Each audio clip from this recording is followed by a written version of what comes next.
বিচার, রাষ্ট্রীয় সংস্কার ও নিরপেক্ষ নির্বাচনের দাবিতে রাজধানীর কেন্দ্রীয় শহীদ মিনারে গণসংহতি আন্দোলনের কেন্দ্রীয় জুলাই গণসমাবেশ হচ্ছে। সমাবেশের খবর রাখছেন সহকর্মী শাহিদুজ্জামান সাকিব। আমরা সরাসরি যুক্ত হচ্ছি তার সাথে। সাকিব, আপনি তো সমাবেশ স্থলে রয়েছেন। সমাবেশে কারা কারা যোগ দিয়েছেন এবং কারা কারা যোগ দেবেন এই তথ্য জানবো আপনার কাছ থেকে। আর কি বলছেন সেখানকার নেতারা, প্রস্তুতির ব্যাপারেও আমাদেরকে একটু জানাবেন।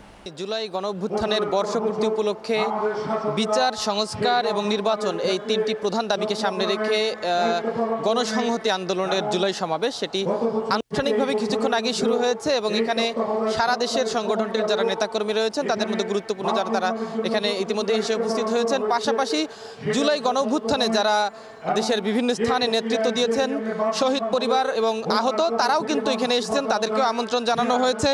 পাশাপাশি এখানে অন্যান্য রাজনৈতিক দল, ফ্যাসিবাদ বিরোধী আন্দোলনে যারা সক্রিয় ছিলেন তাদের মধ্যে গুরুত্বপূর্ণ ব্যক্তিদেরকেও দাওয়াত এবং গণসংহতি আন্দোলনের প্রধান সমন্বয়কারী জুনায়েদ সাকি তিনি আজকে এখানে সভাপতির বক্তব্য রাখবার কথা রয়েছে এবং নেতাকর্মী যারা রয়েছেন তারাও বলছেন যে জুলাই গণঅভ্যুত্থানের যে আকাঙ্ক্ষা, সেই আকাঙ্ক্ষা অনেকটাই এখন পর্যন্ত।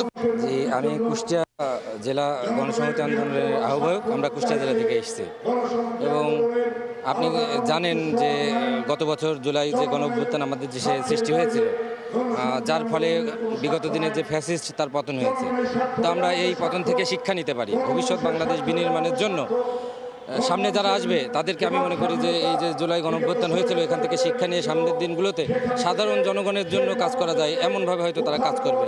যেমন আপনি জানেন এখন বর্ষার মৌসুম, কৃষকের ধান রোপণের সময়, এখন সিন্ডিকেট মুক্ত বাজার হওয়ার কারণে কৃষি পণ্যের দাম তারা বৃদ্ধি করে ফেলেছে।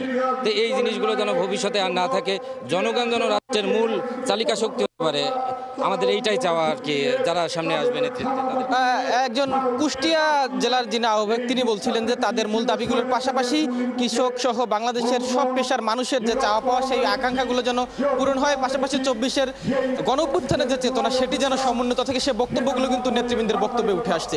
এখন পর্যন্ত সমাবেশ চলছে, সমাবেশে আরও কে কে বক্তব্য রাখেন আমরা হয়তো পরবর্তী খবরাখবরে সেসব জানাতে পারবো।